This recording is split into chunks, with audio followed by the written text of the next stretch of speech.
বিসমিল্লাহির রহমানির রহিম।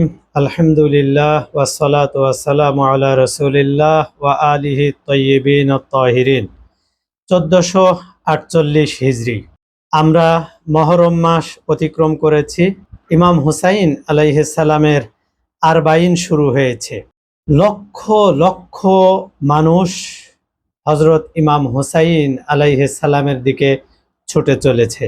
কারবালার মরু প্রান্তরে হযরত ইমাম হুসাইন আলাইহিস সালাম যে ত্যাগ স্বীকার করেছিলেন, এই ত্যাগকে স্মরণ করার জন্য, এই ত্যাগকে সম্মান জানানোর জন্য মুসলমানেরা আশেকে রাসূল, আশেকুল হুসাইনেরা এই তারিকুল মাহদি, তারিকুল ইশকে পথ চলা শুরু করেছে।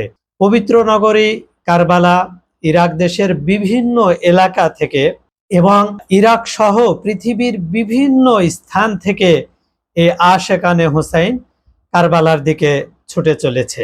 আরবাইন শব্দের অর্থ হচ্ছে 40 বা ইমাম হুসাইন আলাইহিস সালামের 40, অর্থাৎ কারবালা 10ই মুহররম সংগঠিত হয়েছিল, তার 40 দিন পরে এই আরবাইন পালন করা হয়। এই আরবাইন অনেকে মনে করে বেদআত, কিন্তু এটা কোনো বেদআত নয়।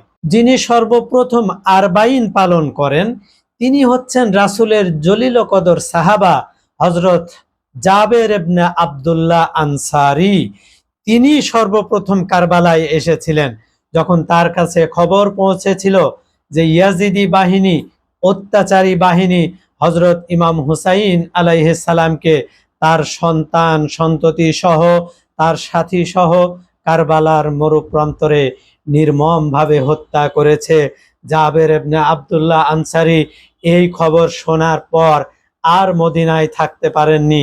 তিনি হযরত ইমাম হুসাইন আলাইহিস সালামের জিয়ারাতের জন্য কারবালার উদ্দেশ্যে রওনা দেন এবং এই 40 দিনে অর্থাৎ চেহলুমে এসে হযরত ইমাম হুসাইন আলাইহিস সালামের মাজার তিনি জিয়ারত করেন। হ্যাঁ, কাজেই আমরা এটা বলতে পারি আরবাইন পালন করা মানে সুন্নাতে সাহাবা ন্যূনতম। কেননা সুন্নাতে রাসূল এই কারণে হয়তো আমরা বলতে পারবো না, সেটা তো রাসূলের যুগে ঘটেনি, রাসূলের পরে ঘটেছে। তবে হ্যাঁ, হযরত ইমাম হুসাইন আলাইহিস সালামের জন্য আমাদের প্রিয় নবী স্বয়ং নিজেই তার জন্য আযাদারি করেছেন, শোক পালন করেছেন, ক্রন্দন করেছেন।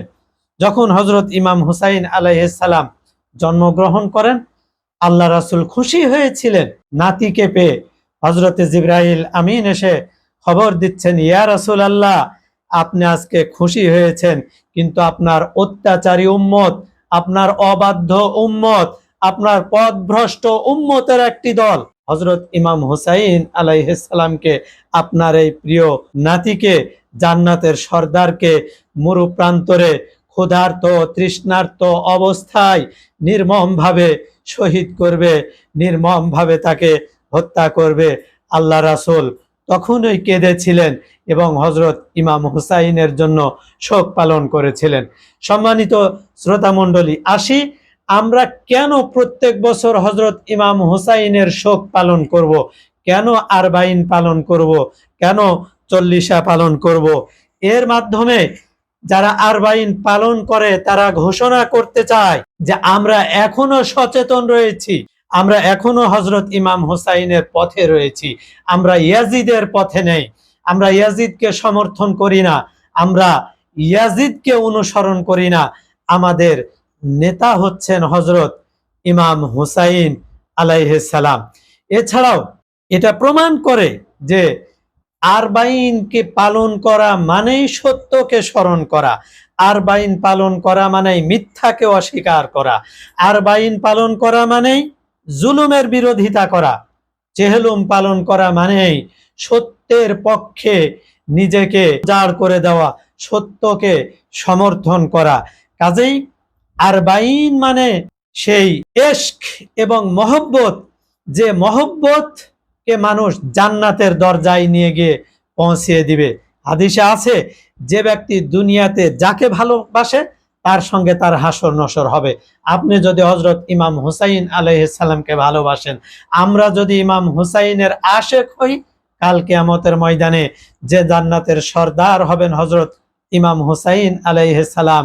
পবিত্র হাদিস শরীফে বলা হয়েছে, আল হাসান ওয়াল হুসাইন সাইয়্যিদা শাবাবি আহলিল জান্নাহ। ইমাম হাসান এবং ইমাম হুসাইন আলাইহিমাস সালাম হচ্ছেন বেহেশতের যুবকদের সর্দার।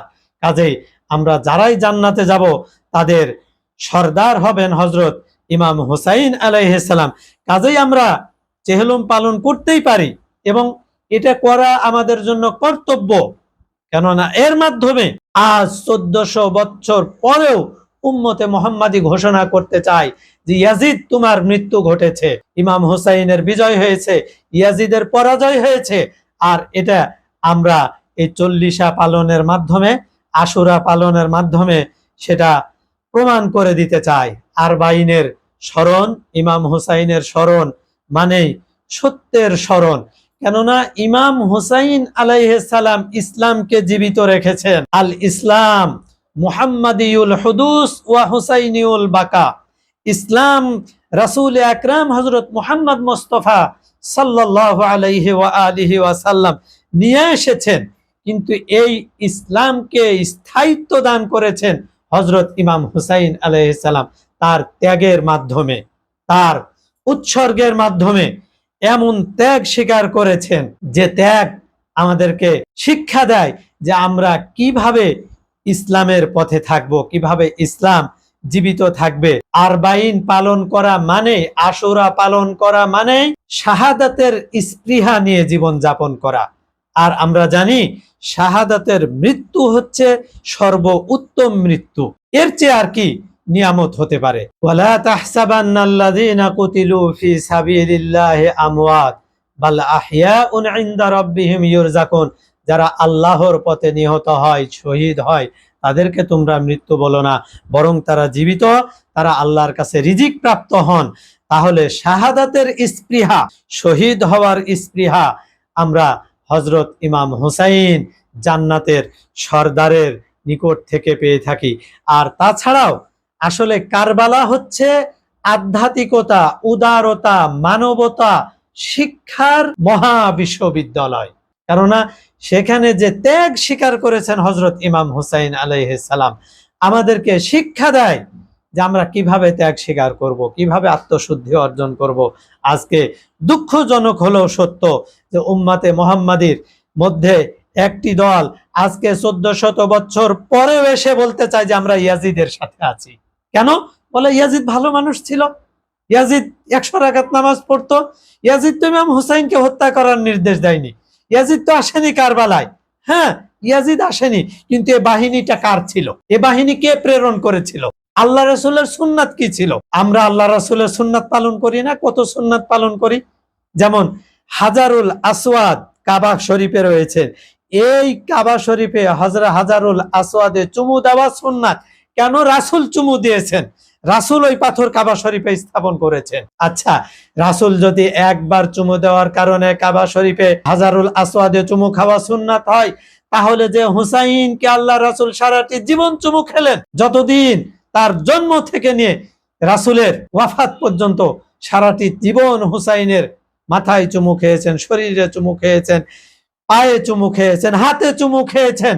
তাহলে হুসাইনকে চুমু না খেয়ে যারা হত্যা করে তারা নাকি আবার দাবি করে যে আমরা মুমিন। এটা কি সম্ভব? কখনোই সম্ভব না। আসুন, ইন্নাল হুসাইন মিসবাহুল হুদা ওয়া সাফিনাতুন নাজাত। হুসাইন হচ্ছে হেদায়েতের বাতি।